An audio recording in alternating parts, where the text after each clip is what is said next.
किताबों के भाजपाकरण और हिस्ट्री को अपने हिसाब से रीराइट करने के आरोपों के बीच एनसीईआरटी की नई बुक ने देश के पॉलिटिकल और इंटेलेक्चुअल सर्कल्स में ऐसा जलजला ला दिया है कि सबके होश फाख्ता हो गए हैं।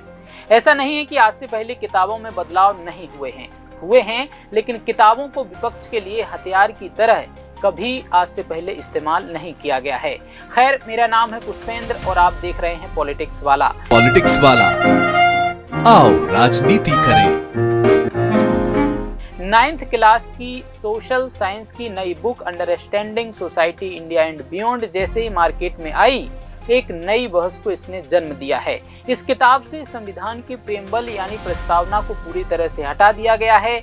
इतना ही नहीं, प्रस्तावना के दो बड़े शब्द सोशलिस्ट और सेक्युलर भी पन्नों से नदारद हैं। इस बड़े बदलाव ने जहां एक तरफ सेक्युलर राजनीति करने वालों को हैरान कर दिया है, वहीं दूसरी तरफ देखा जाए तो इसी बुक में इमरजेंसी पर जोड़े गए एक नए स्पेशल सेक्शन ने कांग्रेस और विपक्ष की टेंशन को बढ़ा दिया है। वहीं दूसरी ओर इसे सरकार का ऐसा कदम कहा जा रहा है जिसका सीधा असर देश की नई पीढ़ी के दिमाग पर पड़ सकता है। किताब के इस नए रूप ने सबसे बड़ा झटका संविधान के मूल ढांचे को दिया है।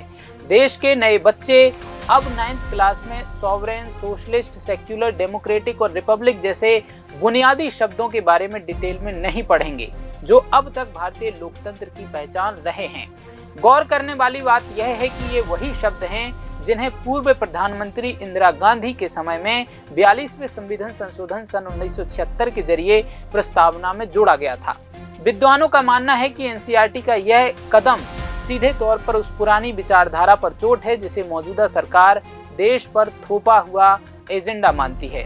एनसीईआरटी द्वारा 9वीं की किताब में इमरजेंसी के पाठ को जोड़ने पर देश के शिक्षा मंत्री का बयान भी सामने आया, जो कुछ इस तरह है, सुनिए। सही बात ना, एनसीईआरटी ने सही किया है। इमरजेंसी जैसे काले कारनामे को देश को भविष्य के पीढ़ी जाने, पढ़े, समझे, ऐसे दोबारा स्थिति ना आए, इसलिए एनसीईआरटी ने उसको विषय में लाए। एनसीईआरटी ने अच्छा काम किया। देखिए, देश में कुछ लोगों के मन में देश को आगे बढ़ने के लिए कुंठा है। वो तरह तरह की रूप बदल के आते हैं। कोई ए टीम होता है, कोई बी टीम होता है। एक तरफ जहां सेक्युलरिज्म पर कैंची चली है, वहीं दूसरी तरफ इतिहास के उस दौर को पूरी तरह से सामने लाया गया है जिससे कांग्रेस हमेशा बचती आई है। किताब में साफ लिखा है कि 1970 के दशक की शुरुआत में इंदिरा गांधी सरकार के खराब मैनेजमेंट, बेरोजगारी और भारी महंगाई के कारण जनता में बहुत गुस्सा था। इसके बाद जून 1975 में अपनी सत्ता बचाने के लिए देश पर जो इमरजेंसी थोपी गई, उसे लोकतंत्र के इतिहास की सबसे बड़ी चुनौती बताया गया है। किताब में लिखा है कि कैसे उस दौर में आम लोगों के हक छीन लिए गए, मीडिया पर पाबंदी लगाई गई और विपक्ष के बड़े बड़े नेताओं को जेल में डाल दिया गया। इस पूरे मामले को लोकतांत्रिक संस्थाओं पर एक बड़े दबाव के रूप में दिखाया गया है। इसके अलावा किताब का सबसे बड़ा हिस्सा है लोकनायक जयप्रकाश नारायण के आंदोलन की तारीफ। 9th के स्टूडेंट को अब यह भी पढ़ाया जाएगा कि कैसे जेपी ने छात्रों और आम लोगों को इकट्ठा करके बिहार और गुजरात में सरकार के खिलाफ एक ऐसा बड़ा आंदोलन खड़ा किया जिसने उस समय की सरकार को हिला कर रख दिया था। साथ ही किताब 1977 के चुनावों का जिक्र करते हुए लिखती है कि कैसे जनता ने अपने वोट की ताकत से उस सरकार को उखाड़ फेंका, जो यह साबित करता है कि देश के लोग तानाशाही को कभी बर्दाश्त नहीं करते। आपको बता दें कि एनसीईआरटी ने सिर्फ पुरानी बातों को ही नहीं उठाया, बल्कि आज के समय की उन चुनौतियों को भी सिलेबस में डाला है जिससे आज की सरकार और विपक्ष दोनों ही असहज रहते हैं।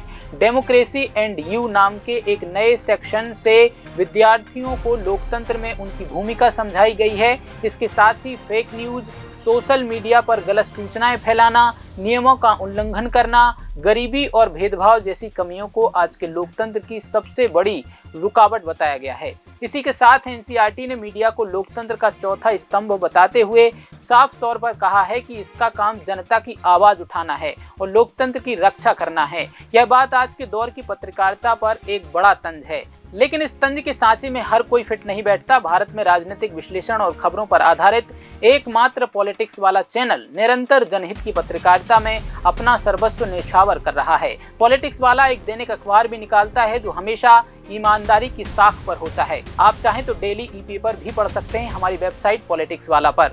बहरहाल मुद्दे पर आते हैं। किताब का आखिरी हिस्सा भारत के चुनाव आयोग की तारीफ करता है। इसमें बताया गया है कि साल 2024 के लोकसभा चुनाव में 96.8 करोड़ से ज्यादा वोटर्स थे।